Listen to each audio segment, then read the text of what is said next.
नमस्कार, आप सुन रहे हैं द्वाबा न्यूज का ऑडियो बुलेटिन। मैं हूं दीपक दुबे।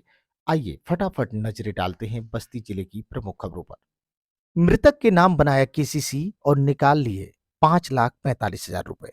बैरागल गांव निवासी कृष्णमणि उपाध्याय ने बताया कि कुछ रुपयों की आवश्यकता पड़ने पर वह बड़ौदा यूपी बैंक की शाखा चिल्मा बाजार में केसीसी कराने पहुंचे। तब उनको पता चला कि उनके बाबा रामनाथ के नाम से किसी मंगरू नाम के व्यक्ति ने केसीसी बनवा के 5,45,000 का लोन भी करवा लिया है, जबकि उनके बाबा की मौत 1986 में ही हो गई थी। मंगरू उनके बाबा के नाम पर 6 माह पूर्व कई सरकारी योजनाओं का भी लाभ ले चुका है। बैंक के प्रबंधक विकास ने बताया कि मामले की छानबीन की जा रही है।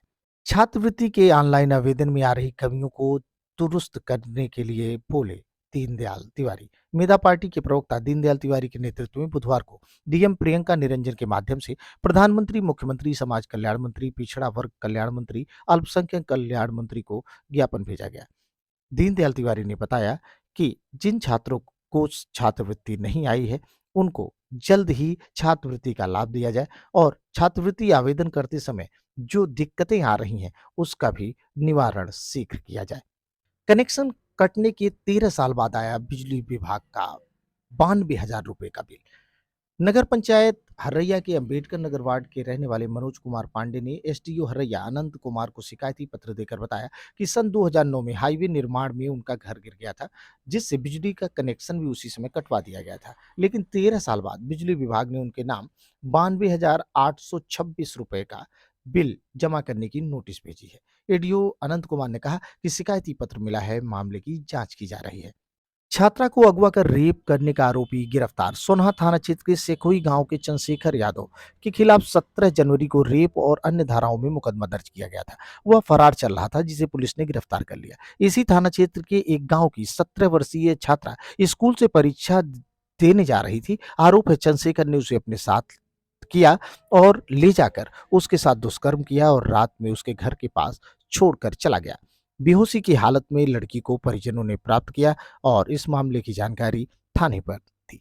मोबाइल पर अश्लील गाना बजाने को लेकर भिड़े दो पक्ष, मुकदमा दर्ज। कलवारी थाना क्षेत्र के मोहम्मदपुर गांव में मोबाइल से गाना बजाने से मना करने की बात को लेकर मारपीट हुई। इसी गांव के मोहम्मद इम्तियाज ने आरोप लगाया है कि उसके घर के सामने एक मोबाइल से अश्लील गाने बज रहे थे। जब उसे मना किया गया तो बजाने वाला व्यक्ति मारपीट पर आमादा हो गया और गालियां देने लगा। ये आलोक श्रीवास्तव ने बताया कि केस दर्ज कर मामले की जांच की जा रही है। होगा 3 दिवसीय विशेष लोक अदालत का आयोजन। राष्ट्रीय लोक अदालत के पूर्व 8, 9 एवं 10 फरवरी को विशेष लोक अदालत का आयोजन दीवानी न्यायालय परिसर में किया जाएगा। अपर जिला जज व सचिव जिला विधिक सेवा प्राधिकरण रजनीश कुमार मिश्र ने इसकी जानकारी दी है। आरबीआई ने बैंकों से पूछा, अडानी इंटरप्राइजेज लिमिटेड को दिए गए कर्ज की जानकारी मांगी है। यह खबर देने वाली न्यूज एजेंसी राइडर्स ने बताया है कि आरबीआई के अफसरों ने इस पर कमेंट्स करने से इनकार कर दिया है। हालांकि बिना नाम बताए यह जानकारी दी है। फुली सब्सक्राइब एफपीओ के रद्द होने के बाद ग्रुप के शेयर में गुरुवार को 10% तक गिरावट देखी जा रही है।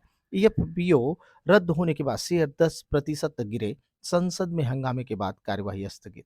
पहली बार कोटा में भी होगी बिटसेट। जेईई के बाद देश की सबसे प्रतिष्ठित इंजीनियरिंग प्रवेश परीक्षा के रूप में जाने वाली बिटसेट की परीक्षा का कार्यक्रम जारी कर दिया गया है। बिटसेट 2 सेशन में होने जा रही है। Career counselling expert Amit Ahuja ने बताया कि देश के इंजीनियरिंग संस्थान बिट्स पिलानी की प्रवेश परीक्षा बिटसेट के आवेदन की प्रक्रिया शुरू हो चुकी है। 2 सेशन में होगा एग्जाम। 9 अप्रैल तक आवेदन कर सकेंगे स्टूडेंट। बजट को बीजेपी ने बताया सबका साथ सबका विकास। केंद्रीय मंत्री निर्मला सीतारमण की ओर से बुधवार को संसद में पेश किए गए 2023-24 का बजट देश के विकास को नई गति देगा। संसद में पेश किए गए बजट पर अपनी प्रतिक्रिया व्यक्त करते हुए भाजपा जैसलमेर जिलाध्यक्ष चंद्र प्रकाश शारदा ने कहा कि वित्त मंत्री द्वारा पेश किया गया बजट प्रधानमंत्री नरेंद्र मोदी के तय किए गए राष्ट्र विकास के लक्ष्यों की पूर्ति करेगा। जैसलमेर जिलाध्यक्ष शारदा बोले, युवा शक्ति व वित्तीय क्षेत्र को समर्पित है बजट। दोपहर न्यूज के साथ अपना प्यार बनाए रखिए। हमें फॉलो कीजिए फेसबुक, इंस्टाग्राम, ट्विटर पर और सब्सक्राइब कीजिए यूट्यूब पर। नमस्कार।